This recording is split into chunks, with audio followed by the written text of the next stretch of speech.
Hello વિદ્યાર્થી મિત્રો, એજ્યુકટેકનો ચેનલમાં આપનું સ્વાગત છે। આજે આપણે શીખીશું ધોરણ 8 વિષય સામાજિક વિજ્ઞાન પાઠ 3 ભારતનો પ્રથમ સ્વાતંત્ર્ય સંગ્રામ। પાઠ 3ના સ્વાધ્યાયના પ્રશ્નોના જવાબની અહીં આપણે સમજ મેળવીશું। તો ચાલો શીખીએ પાઠ 3 ભારતનો પ્રથમ સ્વાતંત્ર્ય સંગ્રામ। સૌપ્રથમ પ્રશ્ન નંબર 1, નીચેના પ્રશ્નોના ઉત્તર એક વાક્યમાં લખો। સવાલ નંબર 1, ઈસવીસન 1857ના સંગ્રામનો પ્રથમ શહીદ કોણ ગણાય છે? જવાબમાં લખીશું 1857ના સંગ્રામનો પ્રથમ શહીદ મંગલ પાંડે ગણાય છે। 2, ભારતમાં હિન્દુ મુસ્લિમ એકતા તોડવા અંગ્રેજોએ કઈ નીતિ અપનાવી હતી? ભારતમાં હિન્દુ મુસ્લિમ એકતા તોડવા અંગ્રેજોએ ભાગલા પાડો અને રાજ કરો ની નીતિ અપનાવી હતી। 3, ઓખામંડળ વિસ્તારમાં કોણે કોણે અંગ્રેજોનો જબરદસ્ત પ્રતિકાર કર્યો હતો? ઓખામંડળ વિસ્તારમાં અંગ્રેજોનો જોધા માણેક અને મૂળુ માણેકે જબરજસ્ત પ્રતિકાર કર્યો હતો। 4, ગુજરાતમાં ઈસવીસન 1857ના સ્વાતંત્ર્ય સંગ્રામ સાથે કયા કયા સ્થળો જોડાયેલા છે? ગુજરાતમાં ઈસવીસન 1857ના સ્વાતંત્ર્ય સંગ્રામ સાથે અમદાવાદ, લુણાવાડા, પાટણ, આણંદ, દ્વારકા, ઓખા, બીજાપુર, ખેરાલુ અને સાબરકાંઠા વગેરે સ્થળો જોડાયેલા છે। પ્રશ્ન નંબર 2 ટૂંક નોંધ લખો। સવાલ નંબર 1, ઈસવીસન 1857 સંગ્રામના આર્થિક કારણો। ભારતમાં આવેલા બ્રિટિશરોએ ભારતનું ભયંકર આર્થિક શોષણ કર્યું। તેમણે ભારતના વિદેશી વેપારનો નાશ કર્યો। તે ભારતને કાચા માલનું સંસ્થાન અને પાકા માલનું બજાર બનાવવા માંગતા હતા। તેમને જે જરૂરી માલ હતો જેમ કે કપાસ, ગળી, રેશમ વગેરે ફરજિયાત ભારતીય ઉત્પાદન કરે તેવી નીતિ અપનાવી હતી। સામે પક્ષે અનાજ અને કઠોળનું ઉત્પાદન ઘટે તેવી પરિસ્થિતિનું નિર્માણ થયું। અંગ્રેજોની અન્યાયી જકાત નીતિને કારણે ખેડૂત વર્ગ બરબાદ થઈ ગયો। ભારતના અનેક મહાન વેપારી મથકોનો અંગ્રેજોએ નાશ કરી નાખ્યો। આવા સમયે ભારતમાં વારંવાર પડતા દુષ્કાળોએ ભારતીય પ્રજાના દુઃખમાં વધારો કર્યો હતો। અનાજની અછતને લીધે લાખો ભારતીયો દુષ્કાળના ખપ્પરમાં હોમાઈ ગયા। ભારતના હુન્નર ઉદ્યોગો, ગ્રામ ઉદ્યોગો, હસ્તકળા, કારીગરી એ બધું જ નાશ પામ્યું। જેથી ઈસવીસન 1857નો સંગ્રામ થયો ત્યારે રાજાઓ અને જમીનદારોની સાથેની ખેડૂતો અને કારીગરોએ પણ બહુ જ મોટા પાયે સંગ્રામમાં ભાગ લીધો હતો।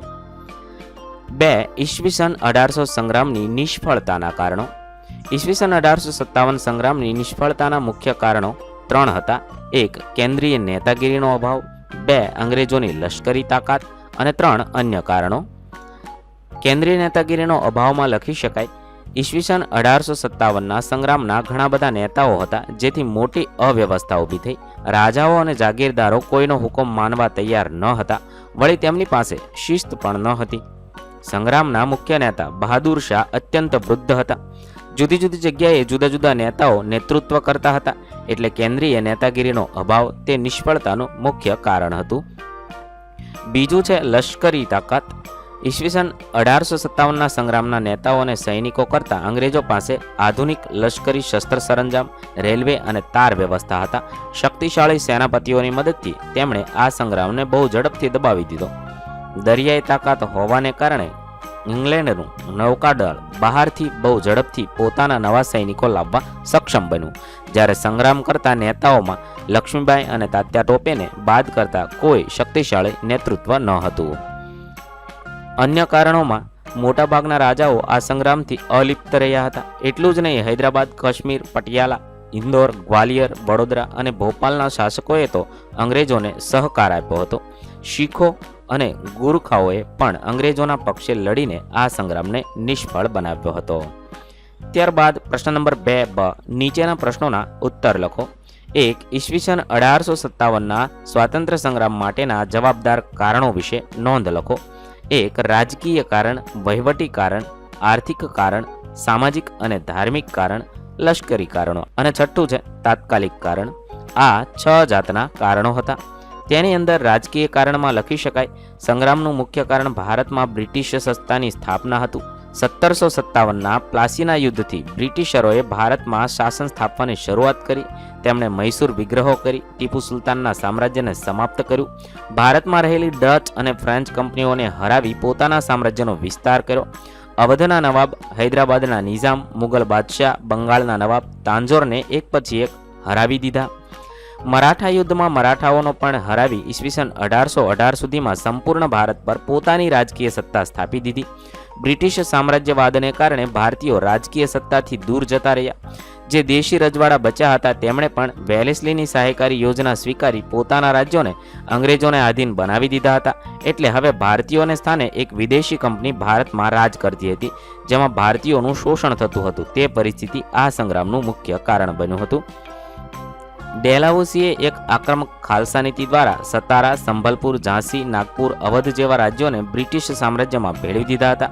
એટલું જ નહીં, તેણે પેશવા, નાના સાહેબ અને અન્ય રાજાઓને અપાતા પેન્શન બંધ કરી તેમને સમાપ્ત કરવાનો પ્રયત્ન કર્યો. અનેક જમીનદારોની જમીનો જપ્ત કરી હતી. પરિણામે આ બધાનો રોષ આ સંગ્રામનું કારણ બન્યો હતો. બીજું છે વહીવટી કારણ. કંપનીના વહીવટીતંત્રમાં ભારતીયોને કોઈ જ સ્થાન ન હતું. ઉચ્ચ સ્થાનો પર માત્ર અંગ્રેજ અધિકારીઓની જ નિમણૂક થતી હતી. વળી અંગ્રેજોની વહીવટી વ્યવસ્થા લોકો માટે પીડાદાયક હતી. તેમને સામાન્ય અને ગરીબ વર્ગ પર ભારે કરવેરા નાખ્યા હતા. ખેડૂતો પાસેથી કડક રીતે મહેસૂલની ઉઘરાણી કરવામાં આવતી. ન્યાયતંત્ર અત્યંત ખર્ચાળ હતું અને પોલીસ તંત્ર નિષ્ક્રિય હતું. વળી ભારતીય કર્મચારી અને અંગ્રેજ કર્મચારીના પગારમાં મોટો તફાવત હતો. આ બધી બાબતોએ ઈસવીસન 1857ના સંગ્રામને ઈંધણ પૂરું પાડ્યું હતું. ત્રીજું છે આર્થિક કારણ. ભારતમાં આવેલા બ્રિટિશરોએ ભારતનું ભયંકર આર્થિક શોષણ કર્યું. તેમણે ભારતના વિદેશી વેપારનો નાશ કર્યો. તે ભારતને કાચા માલનું સંસ્થાન અને પાકા માલનું બજાર બનાવવા માંગતા હતા. તેમને જે જરૂરી માલ હતો, જેમ કે કપાસ, ગળી, રેશમ વગેરે ફરજિયાત ભારતીયો ઉત્પાદન કરે તેવી નીતિ અપનાવી હતી.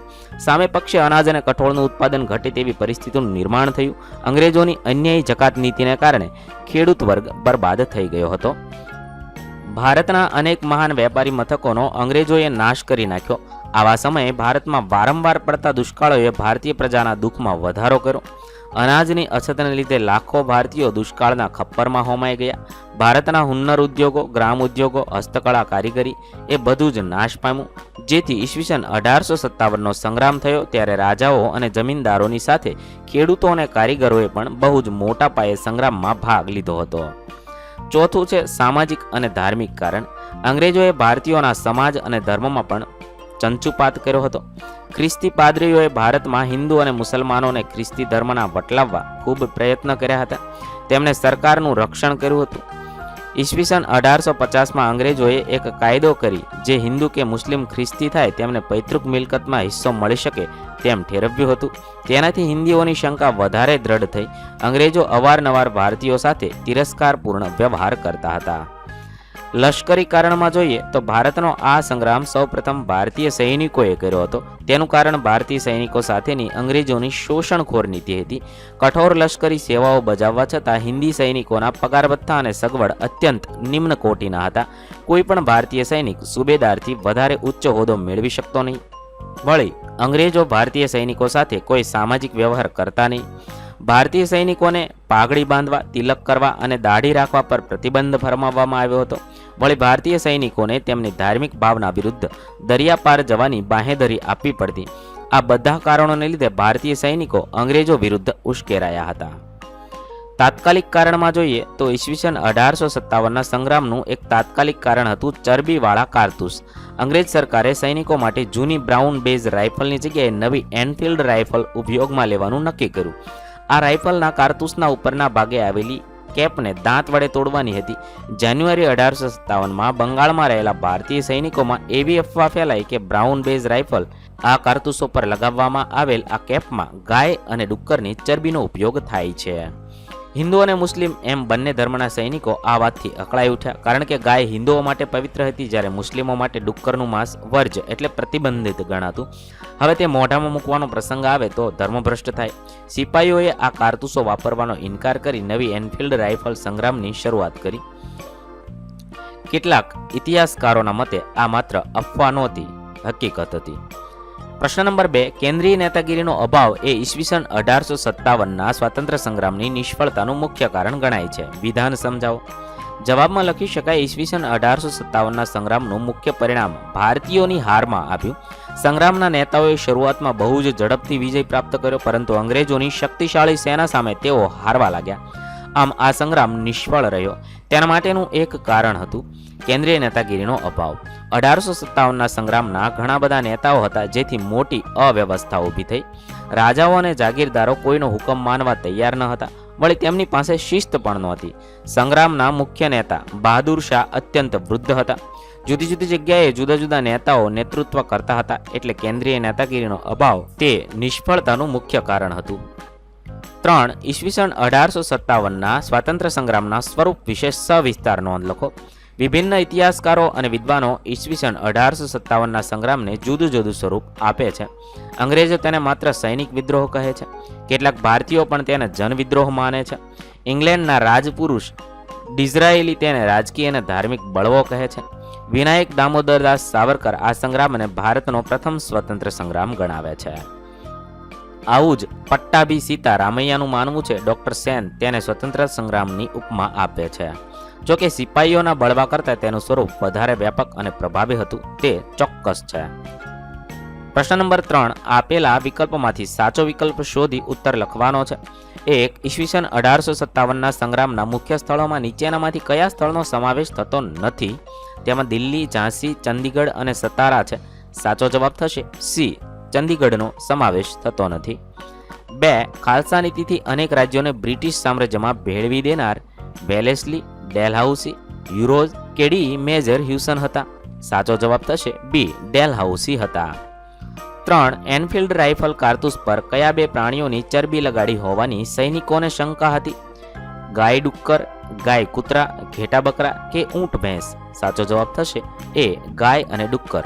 અહીં આપણા પાઠ 3ના પ્રશ્નોના જવાબ પૂર્ણ થશે. વિદ્યાર્થી મિત્રો, ધોરણ 8ના સામાજિક વિજ્ઞાનના તમામ પાઠના પ્રશ્નોના જવાબના વિડીયો આપણી ચેનલ પર ઉપલબ્ધ છે, જે તમે ધોરણ 8 સામાજિક વિજ્ઞાન નામના પ્લેલિસ્ટમાંથી મેળવી શકો છો. પ્લેલિસ્ટની લિંક વિડીયોના ડિસ્ક્રિપ્શનમાં પણ આપેલી છે. તથા જો તમારે તેની પીડીએફ જોઈતી હોય તો તે પણ તમને મળી જશે, જે તમે વિડીયોના ડિસ્ક્રિપ્શનમાં આપેલી એપ્લિકેશનની લિંક પરથી મેળવી શકશો. વિદ્યાર્થી મિત્રો, આપેલા વિડીયોની જો તમારે પીડીએફની જરૂર હોય તો તમે આપણી એપ્લિકેશન સ્માર્ટ સાથી પરથી મેળવી શકશો. વિદ્યાર્થી મિત્રો, આપણી એપ્લિકેશન સ્માર્ટ સાથી પ્લે સ્ટોરમાં આવી ગઈ છે, જેની અંદર તમે બધા વિભાગ જોઈ શકો છો. તેની અંદર વિવિધ ધોરણ છે. ધોરણ ઉપર ક્લિક કરતાં વિવિધ વિષય ખુલશે. વિષય ઉપર ક્લિક કરતાં તેની અંદર આવતા પાઠ ખુલશે. તેની અંદરથી તમે પાઠ્યપુસ્તક પણ ડાઉનલોડ કરી શકો છો.